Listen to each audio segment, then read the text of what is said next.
Welcome back to Good Morning LaLa. Today is Wealth Wednesday, and we're so honored to have alchemist in the house here, Kai Van Bodhi. He's pioneering integration of ancient alchemy and neuroscience.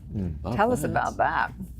Well, I spent a lot of years in China learning martial arts and healing arts, and I really wanted to make an impact with people. When I was young, I lost my mother and my brother to diseases Western medicine couldn't help.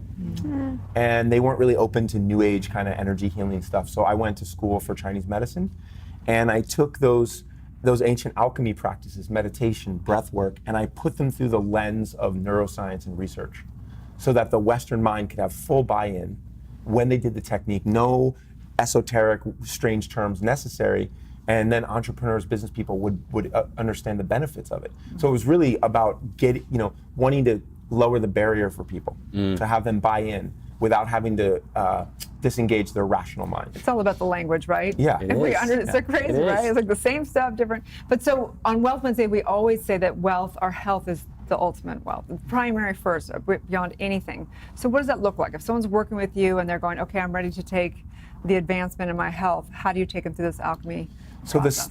So the system that as I look through the ancient alchemy practices that I was practicing, and then what science was supporting, I came down to 6 gates of power, where we either leak energy or we can garner and harness energy.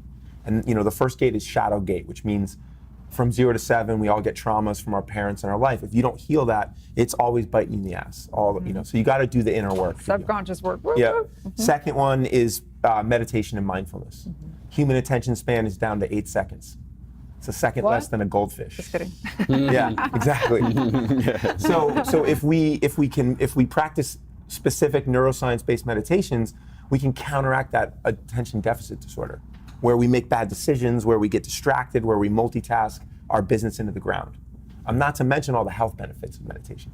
Breath work, no more powerful way to affect your physiology than to take control of your breath. Wim Hof, a teacher of mine, and I've taught breath work for years. That's super powerful. There's adaptogens and theogens and nootropics, lots of big words. What's in your cup in the morning is gonna make a difference to whether you're gonna crash in the afternoon, whether you're gonna sleep well or not, and whether or not you're putting energy back in the bank account of the adrenals or the kidneys. So you can have a delicious morning beverage that does all those things. And the capstone of what I teach people, especially entrepreneurs, is heart intelligence and flow states. So you probably had people on the show before, and I believe that our greatest resource as human beings is to generate authentic, positive emotions, not false ones on top of an anxious physiology, but real ones. We use biofeedback for that. Heart rate variability monitor from HeartMath. And then ultimately we want to be in flow. You guys are having fun here. You're loving what you're doing, right? You guys this is your joy and flow here. So. But how do you keep the entrepreneur from, okay, they're in their flow in the morning, right? By midday, they're starting to go off course. By the time they're driving home, they've lost their mind. They've got all this positivity on top of I'm going to lose it, my adrenals are failing. Right. Something's going to give. Right. So I have to work with them from the bottom up and the top down. So the bottom up is that we got to hack their sleep to make sure they're really sleeping. You can't escape lack of sleep. It turns into something called body debt. Eventually your body will borrow from the tissue and the hormones. So the bottom up is like, make sure their nutrition is right. Make sure they're having the right adaptogenic herbs that are replenishing those adrenals, either giving them a little more energy or actually calming them down. But then the top down is like, there are breathwork techniques. And this is not a exaggerated claim. In 5 minutes, you can go from the edge of insanity to clear, calm, and focused. Because the breath can access bliss just through oxygen in the bloodstream, through holding. I always think the ancient yogis and the Taoists, they were pleasure seekers. It looks like they're on the mountain and they're fasting, but they're so happy with nothing. Right. Like they see us as the ones that sacrifice going into life and hustling. So, when you learn these breath techniques, you will be hard to choose not to do them. They only take 5 minutes and you will feel the difference. And you'd never want to not do that. It's too short of investment with too high of a return. I just love that. I remember reading a book once. It was called 24/7 Joy by Sadhguru. And he basically was saying, the most profitable business is the one that invests the least amount of time, energy, effort, and resources to get the greatest possible profit. And that's exactly the same approach that you want to take as an individual human being to get the most amount of bliss and joy and happiness in your life, that you want to invest the least amount of time, energy, and effort to get the greatest possible bliss. That's it. Right? So I love this. So you're saying that breath work is, of course, one of the major gates to doing so. Yeah. And you mentioned another one that I'm really interested in, of course, which is positive emotion. Yeah. And that it being, that positive emotion being something deep and authentic and not something that you just sort of paste on top of really unhealthy anxiety. My mom would call it that fake it till you make it. There you Right, go. right. Exactly. Which can be useful, it can get you through a rough spot. Yeah. But better to be able to authentically generate it. Yeah. How? Well, there's two pieces. Now, one is just the breath work itself. Because of the increased oxygen in the bloodstream, you start to feel high. So we change the physiology, then we can more easily change the emotion. But the second way is there's a little ear monitor called an Hrv monitor. It clips to your shirt. It's Bluetooth, goes to your phone, and you're watching the wave, which is telling you how coherent your heart is. The heart has these beats between speed up, slow down, speed up, slow down. An unhealthy person has a jagged line, like it's like mountain peaks and then dips.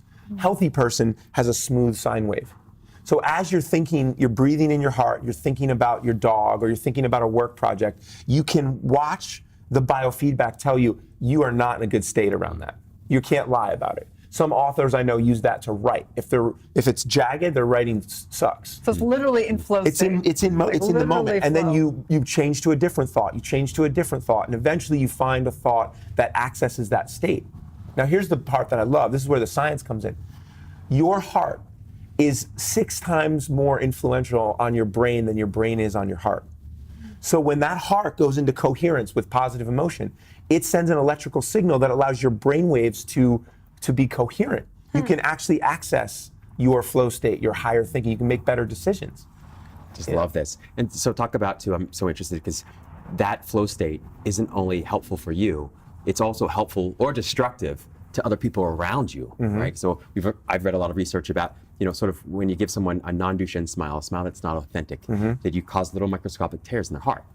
Yeah, so can you talk a little bit about the ways in which positive emotion that I feel influences other people in the world?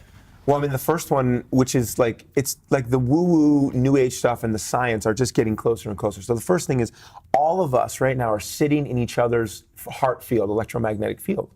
So if I'm inauthentic or I'm depressed, I'm gonna suck a little bit of energy from you guys. Whereas if I'm uplifted and I'm coherent, and I think that's why martial arts training, physical training, sometimes just our physical presence can uplift people. You can feel that there's a state of coherence coming off people. But the flow state, selflessness, effortlessness, richness, and timelessness. When we are doing an activity and we're loving it and our individual ego disappears and we're super effective at it, and we also experience this level of this is significant, I'm having an impact. I mean, that's really how you heal the world.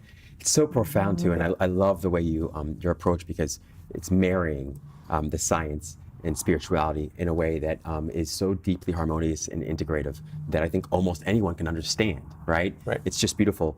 And what I love about this flow-like state is that when you're in flow, you're literally inspired, you're in spirit, and you're at one with that infinite, eternal presence that we might call Source or God.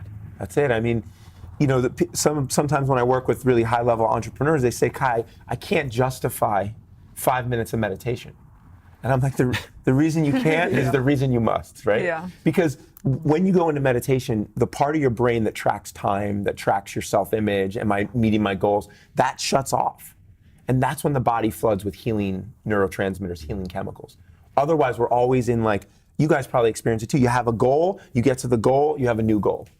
And we got to take time to celebrate those small victories, to really appreciate it. So I have a question. Yeah. Do you ever discover that you've got these entrepreneurs, they experience sort of an unprecedented level of success, and because of the work with you, they eventually decide to either step away or to step back from how hard they're pushing on creating success? Okay, I don't know if it's in the field bigger than my circle of entrepreneurs and friends, but I've seen in the last 18 months, I've seen so many of these really high-level entrepreneurs pull back, take a break, kind of reinvent themselves. I think there's something going on in the astrology, whatever. I'll share this piece. I conducted a retreat for a group of really high-level 6 or 7 entrepreneurs, and these guys are all 6, 7, 8 figures, kind of intimidating to me because who am I to help them, and yet who am I not to? But what I learned is that they were creating their businesses out of lack and compensation. And the whole what came through for them through the breath work, through the meditation, is like they're going to reform their businesses so they're creating from this place of I'm already enough. I want to make but I'm already enough. I don't have to compensate for it. And that was super inspiring. So yeah, I think I have seen them change the way they run their businesses, the way they run their meetings. Bringing breath work in for 5 minutes at the beginning of a staff meeting, then everybody's in the right state. So you don't have to beautiful. put out so many fires. We could talk to you for eternities, but we don't have that much time. But your work is so great. Where can people find you? So my website is called Pathway of Power, and I have a retreat coming up in Idlewild, California, 2 hours from here, and that one is www.mountaininitiation.com, where people can come up for 3 days, train all the gates, and implement them in their life, and leave with a plan for their company or their business. So Superb. beautiful. Yeah, man, thanks for having me. I really appreciate it. Thank you Honored for you're here. creating this pathway. Stay tuned. We'll be back with more on Good Morning La La Land.